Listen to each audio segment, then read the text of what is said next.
Oops. Hello everybody, it's Mom's Secret Lover here again. Haven't made a video in a really long time, except for the ones I did with your mother, but YouTube won't let me put those on, and you probably don't want to see it either. This is my newest acquisition for bikes. I used to ride about 3-4 years ago, and I rode quite a bit, and then I just kind of found drinking beer was more fun and not as exhausting, and so I kind of stopped riding. And then something came my way when I was fumbling around through Marketplace, and I saw this listing for this Cannondale, and I thought, well, that looks interesting, and took a better look at it and looked at the price. I'm like, holy crap. And they said, well, it's a 10-speed, and just by looking at it, I could tell. I was like, that is not a 10-speed. This is a 1988 Cannondale ST-700 Sports Tourer. It's the second one down, I believe, in Cannondale's sports touring packages. It came with the rack. It came with a Zeffo high pressure pump. It came with a cat-eye computer, cycling computer. It did have look pedals. I switched the pedals around.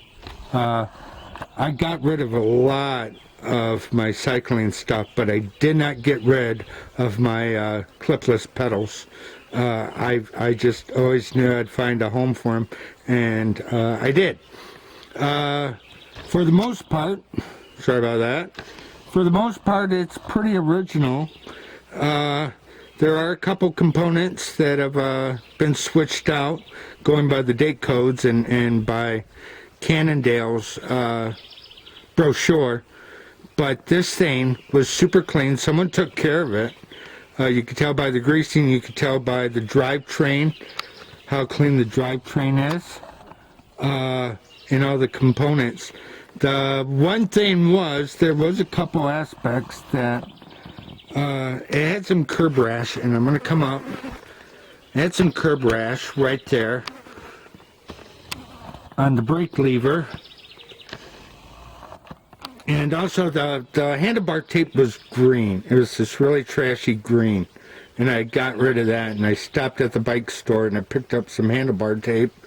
And when I went to go rewrap this, I really noticed that the handlebars were bent all to crap. Well, the right side was.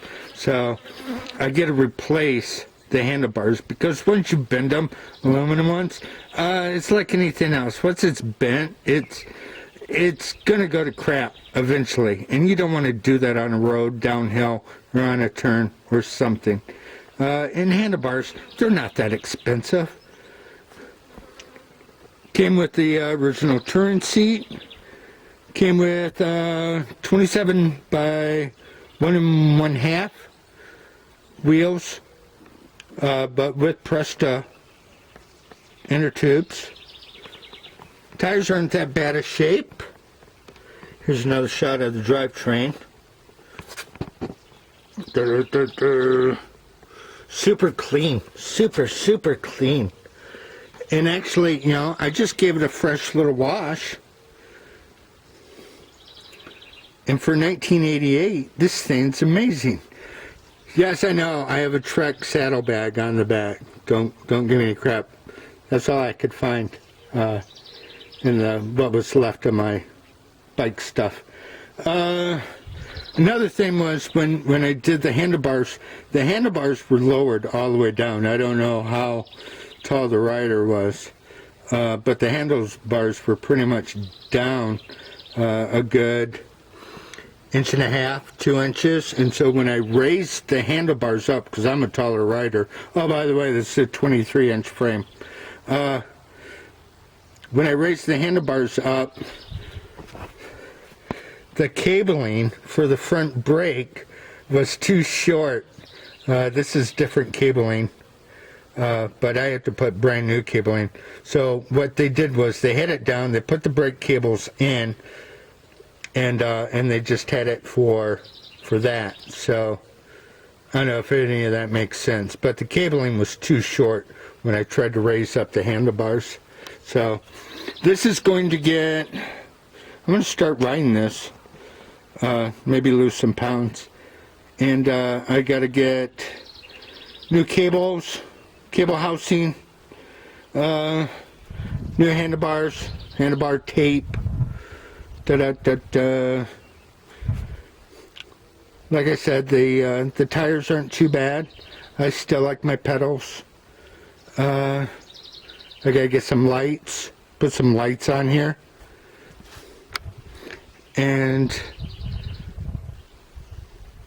oh, and a chain guard. The little sticky things that you put down there. I need one of those, because as you can see, the paint, ugh, that's real bad. And then I made a mistake when I did right here. Whoops! I scratched up the paint. And I did that on the, I think the second day I had it. My bad. It goes from 1988, perfect condition, almost perfect condition, paint-wise. And then as soon as I get a hold of it, it goes to crap. Oh, and I need to get some panniers. This is the first bike I've had where I got the lugs, where I can put panniers in the front. But that's for like really heavy duty touring, and I'm not going to do that. I think 108 miles is the longest I ever did in a day. And that took me a while. And that was with a different bike though. Normally I would do like 20, 30, 40 on a decent day, but I never did the full-on touring. Whoops, there's my chair. That's about it. I will tell you that, you know, for Marketplace, they are out there. You will get a really nice bike, but they are, and also I love Cannondales. I've been a big fan of Cannondales. I had a Schwinn, the other aluminum bike that I had was a Schwinn 954, and that bike was twitchy as all get out, and you really felt it, the road in that bike, in the frame and everything.